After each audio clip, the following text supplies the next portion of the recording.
안녕하세요. 일스카이입니다. 이번 영상에서는 의대가 현재 고점인지 아닌지에 대해 알아보려고 합니다.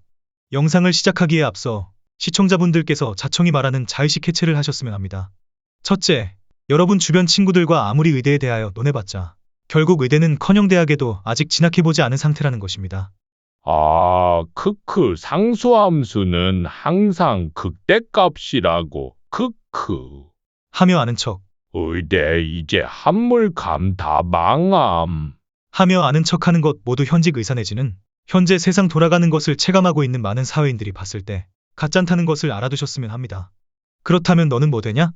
라고 말씀하실 수 있겠지만 네, 사실 저도 별건 아닙니다. 다만 유튜브 익명 세상 속에는 자신과 생각이 다르다고 하여 논리적인 척냉철하고 치명적인 척하며 면전에서는 하지도 못할 말을 쏟아내는 루저들이 많지 않습니까? 제 의견이 마음에 들지 않으시더라도 저런 의견이 있구나 하고 받아들이셨으면 하는 마음에 서론 내용을 조금 구구절절히 말씀드렸습니다. 첫째, 저는 대한민국이 망해가고 있다는 프레임 자체가 틀렸다고 생각합니다.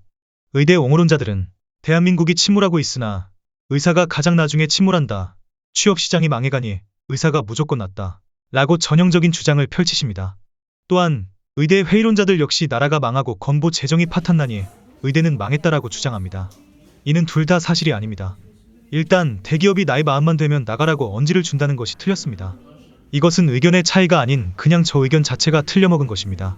삼성 계열사 부장 출신 분들과 이야기해봐도 본인들이 오히려 나가서 전직 대기업 감투 버프로 사업을 하고 싶어 하지 회사에서 등더미로 나가라 하지 않는다고 합니다. 사업을 해보시면 알겠지만 적어도 직원 해고에 있어서는 대한민국의 노동법이 근로자에게 매우 유리하게 설정되어 있습니다. 한 직원이 일을 타 직원 대비 반절만 하여 해당 직원을 쓰는 것 자체가 손해라 한들 기업은 그 직원을 자르지 못합니다. 5인 이상의 사업체에서는 정당한 사유가 있지 않은 한 직원을 절대 자를 수 없게 법이 되어 있고 그 정당한 사유에 충족하려면 직원이 기물을 매일 하나씩 파손한다거나 매일 전 직원의 싸대기를 때리고 다닌다던가 해야 합니다. 대기업이 졸로 보이십니까? 대기업이 한낱 직원 한 명 더 다니게 하는 인건비가 아까워서 책상을 밖으로 뺀다든가 하는 리스크 매우 높은 행위를 하지 않습니다. 이는 현재 퇴사할 시기인 베이비붐 세대, 즉 대한민국 역사상 출생아 수가 가장 많던 시기에 태어난 60대 인구가 너무 많기 때문에 일시적으로 이뤄진 현상, 그 중에서도 극히 일부일 뿐입니다. 인터넷에서 남녀가 허구한 날 치고받고 여염남염하더라도 강남역 나가보면 존잘 조내녀들이 밤에 어디서 묵을지 야놀자 들여다보고 있는 것과 같은 이치입니다. 그렇다면 대한민국은 현재 망해가고 있는가? 그렇지 않습니다. 출산율이 꼬라박고 사회 문제가 심해지고 네, 물론 맞습니다. 그러나 출산율이 꼬라박는 문제를 해결할 방법은 얼마든지 있습니다. 외국인 이민을 많이 받는 것입니다. 사회 문제가 심화된다면? 그래도 나라는 망하지 않습니다. 사회 문제는 대개 중산층 이하에서 발생하지만 해당 계층의 정신적 스트레스가 어떻든 간에 일을 해야 입에 풀칠하고 살기 때문입니다. 주식을 해보시면 아시겠지만 뉴스가 좋았던 적은 베를린 장벽 붕괴 이후로 없습니다. 코로나 때 나라 망한다, 자영업자 줄도산 등의 안 좋은 뉴스들이 쏟아졌지만 결국 미국의 정신없는 돈잔치로 증시는 폭등하였습니다. 나라가 실제로 도산한 IMF 이후에도 결국 나라는 기세를 회복하여 자산 가격은 폭등하였습니다. 백날 나라 망한다 제사 지내고 기우제 지내보십시오. 나라가 망하나 나라가 망했으면 하는 것은 여러분의 바람일 뿐입니다. 인류 역사가 증명하는 우상향의 흐름에 여러분의 짤막한 인생 20년을 대입하여 지금이 시대의 변곡점이라고 생각하는 오를 범하지 않으셨으면 합니다. 둘째, 나라가 망해가는 것이 아니라면 의대 갈 이유가 없다는 것이냐? 그것 역시 아닙니다. 물론 의사에게 역시 증원 등의 리스크가 없는 것이 아닙니다. 그러나 지금으로부터 페이가 떨어진다고 의사가 망하는 것일까요?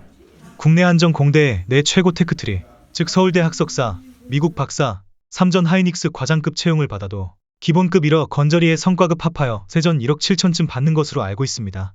이는 세월호 월천입니다. 그러나 의대에 가서 꼴찌를 하여 미용 일반의를 하여도 세월호 이보다 많이 벌며 전문의까지 하면 월 세후 2천 3천 버는 분을 어렵지 않게 찾아볼 수 있습니다. 이 상태에서 의사의 페이가 까여도 공대의 내 국내 최고 테크트리를 타는 진로와 대비하여 넉넉히 1.5배 차이는 유지할 것이고 일반 직장 대비해서는 여전히 말도 안 되는 수익을 보여줄 것입니다. 투자한 시간 대비 그 돈 받는 게 맞냐 하시는 분도 계시겠지만 여러분이 집을 사실 때, 사업을 하실 때 보통은 레버리지, 즉 대출을 받게 되십니다. 은행에서는 일반 회사원과 의사 등 전문 직종의 신용도 자체를 다르게 평가하여 일반 대기업 직장인이 받는 대출의 좋기 2배는 받고 시작하실 수 있습니다. 또한 의대생에게는 제가 알기로 본과 3학년부터 마이너스 통장이 뚫리게 됩니다. 자본주의는 레버리지의 시대입니다. 효과적으로 레버리지를 사용하는 사람이 승리하는 시대에 의사라는 직업은 항상 높은 자리를 차지할 것입니다. 그렇다면 너의 결론은 무엇이냐? 첫째, 성적이 나온다면 그래도 의대를 가는 것이 유리하다. 둘째, 그러나 의대는 죽었다 깨나도 가기 싫고, 고등학교 3년 내내 의대는 생각해보지도 않았지만 성적이 나와서 단지 점수를 남기기 싫어서 가는 의대는 지옥일 수 있다. 셋째, 사회에 대해 1%도 모르는 고등학생들이 현역으로 입학해도 15년 뒤에 가지게 되는 의사라는 직업에 대해 따지는 것은 무의미하다.